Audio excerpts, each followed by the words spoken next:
नमस्कार. दैनिक राज्य लोकतंत्रमध्ये आपलं सर्वांचं स्वागत आहे.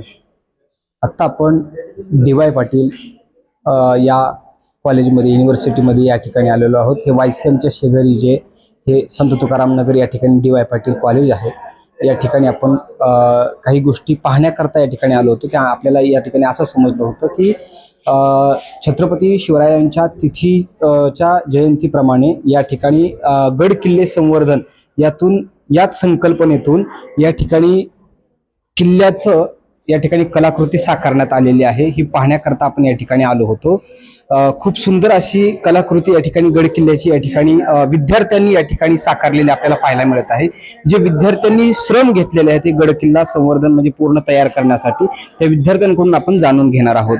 ताई, काय सांगशील, तुम्ही हे गड किल्ले जे तयार केलेले आहेत, कसं काय संकल्पना सुचली? हे यावर्षी आमची ॲनिफेस्टची थीम होती की शिवाजी महाराजांच्या काळातलं सगळं बनवायचं. तर आम्ही राजगड या किल्ल्याचं थीम ठरवली, म्हणजे इन्स्पिरेशन घेऊन बनवायचं ठरवलं. आणि एक्झॅक्ट रेप्लिका नाही बनवली, पण आम्हाला जसं वाटलं की त्या काळात कसं असेल तसं बनवण्याचा प्रयत्न केला आहे. आणि हे सगळं आम्ही वेस्ट मटेरियलपासून बनवलं आहे. खाली सपोर्टसाठी शू रॅक आहे, त्याच्यावर रिकामी कार्ड बॉक्स आहेत. आणि हे चढ बनवण्यासाठी आम्ही न्यूजपेपरचे गोळे लावलेले आहेत. आणि याच्यावर टिश्यू पेपरची लेअरिंग आहे फेविकॉल लावून. आणि हे कलर सगळं आम्ही हातांनी केला आहे, मुलांनी सगळा.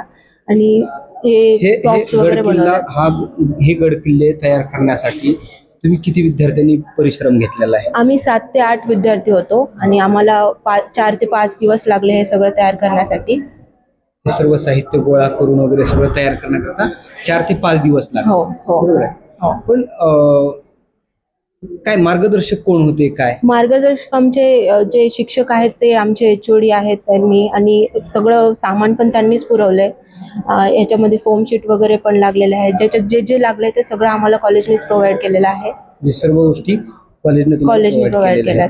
काय अनुभव आहे गड किल्ला आपण तयार करण्याचा? आता हे करत असताना तुम्हाला जो श्रम घेताना जे कष्ट लागले, तर विचार करायची गोष्ट आहे, जे आधुनिक म्हणजे पहिलं छत्रपती शिवरायांच्या काळामध्ये जे गड किल्ले उभे राहिलेले आहेत त्यांनी कसे परिश्रम घेतलेले आहेत, याच्यातून काय अनुभव सांगशील? आम्हालाच खूप मेहनत लागली एवढंच करण्यासाठी. तेव्हाच्या काळात तर काही म्हणजे क्रेन वगैरे नव्हत्या. सगळं त्यांना खूप मेहनत लागायची करायला. हत्तींवर वगैरे बनवायचे. आम्हाला असं फील झालं की किती परिश्रम लागतात गड वगैरे बनवण्यासाठी, किल्ले बनवण्यासाठी.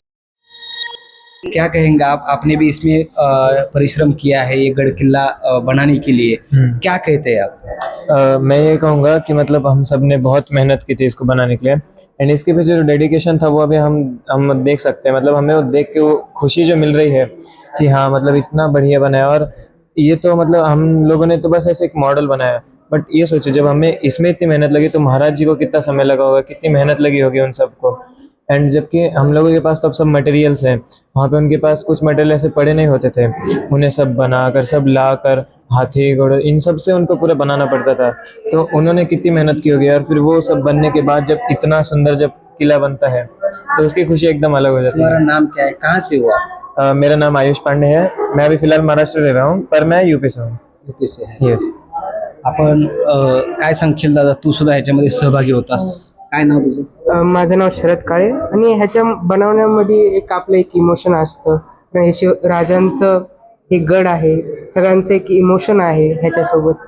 आणि राज्य अभिषेक पण इकडंच झाला आपल्यावर. आणि जे बनवताना आम्हाला जो आनंद झाला की आम्ही सकाळी 9 वाजता आलो तर 8 वाजता घरी जायचो. आणि असं पण नाही की हा आता हे बनवायचं म्हणून, पण जो आनंद असायचा मित्रांबरोबर असं बनवायचं आणि क्रिएटिव्ह आयडिया शेअर करायची, त्यामध्ये खूप आम्हाला आनंद व्हायचा. काय तुझा काय अनुभव आहे? माझा अनुभव म्हणजे खूप सांगितलं गेलं कॉलेजला मी जास्त येत नाही, मी जॉबला जातो. बट जेव्हा मला कळलं की बाबा आपल्याला महाराजांविषयी असं काही करायचंय, त्यावेळेस खरं सांगू अंगाला काटा आला. आत्ताही येतोय, कारण की हे खरंच सोपं नाही बनवणं. म्हणजे एक आपलं हे म्हणतात ना की इमोशन, जसं त्यांनी सांगितलं इमोशन जुळले, त्यानंतर एक्सपिरियन्स सगळे वेगवेगळे भेटतात. त्याकाळी जसं ह्यांनी सांगितलं की त्याकाळी त्यांच्याकडे पण काही नव्हतं बनवायला. आम्हाला खरं सांगू आता जेवढं हे ना, जेव्हा आम्ही ते काढून आलो तेव्हा आमचं खरं डोळ्यातनं पाणी येईल ते काढताना. एवढं सांगू शकतो, पण एक्सपिरियन्स खूप चांगलं होतं आमचं. आपण अनुभवू शकताय की ॲनिमेशन डिपार्टमेंटमध्ये या विद्यार्थ्यांनी हा जो गड किल्ला या ठिकाणी साकारलेला आहे, यासाठी साधारणतः 4 ते 5 दिवस 6 दिवस त्यांना या ठिकाणी अवधी लागलेला आहे तयार करण्यासाठी. छत्रपती शिवरायांच्या काळामध्ये त्यावेळेला अनेक गोष्टींचा अनेक वस्तूंचा अभाव होता, तरी सुद्धा असे मोठे मोठे गडकिल्ले आपल्याला पाहायला मिळतात. या विद्यार्थ्यांनी यांचा अनुभव सुद्धा आपल्या दैनिक लोकतंत्रच्या माध्यमातून सगळ्यांना सांगण्याचा त्या ठिकाणी प्रयत्न केलेला आहे. विशेष करून उत्तर प्रदेशवरून आलेला जो विद्यार्थी आहे पांडे, यांनी सुद्धा छत्रपती शिवरायांचं या ठिकाणी जो गडकिल्ला या ठिकाणी साकारलेला आहे त्याचा अनुभव सुद्धा त्यांनी आपल्या लोकतंत्राच्या माध्यमातून सर्वांना सांगितलेला आहे. दैनिक राज्य लोकतंत्रासाठी सिद्धांत चौधरी, पिंपरी चिंचवड.